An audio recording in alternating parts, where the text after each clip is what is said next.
Hi hello ஃபேஸை எப்படி க்ளீனாக வச்சுக்கலாம், எப்படி க்ளோவாக வச்சுக்கலாம், எப்படி ஹெல்த்தியாக வச்சுக்கலாம், இதெல்லாம் யோசிச்சுட்டே இருப்போம். ஆனால் அதுக்கான ஸ்டெப்ஸ் நம்ம எடுக்கவே மாட்டோம். ஸ்கின் கேர் பண்ண மாட்டோம். அதை கண்டினியூஸாக பண்ணவே மாட்டோம். அப்புறம் எப்படி இதெல்லாம் கிடைக்கும்? ஸோ அதில் ஃபஸ்ட் வந்துட்டு சிடிஎம் ப்ராசஸில் ஃபஸ்ட்டு வந்துட்டு கிளென்சிங் வந்துட்டு ரொம்ப important basic step in skin கேர்னே சொல்லலாம்.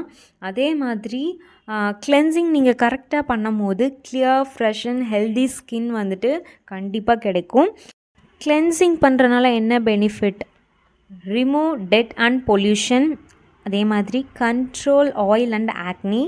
எக்ஸஸ் ஆயிலை ரிமூவ் நிறைய பிஹெச் லெவலில் பேலன்ஸாக வச்சுருக்கோம். நீங்கள் வந்து ஸ்கின் டைப்புக்கு ஏற்ற மாதிரி கரெக்டாக கிளென்சரை சூஸ் பண்ணி யூஸ் பண்ணும்போது நல்ல உங்களுக்கு ரிசல்ட் கிடைக்கும்.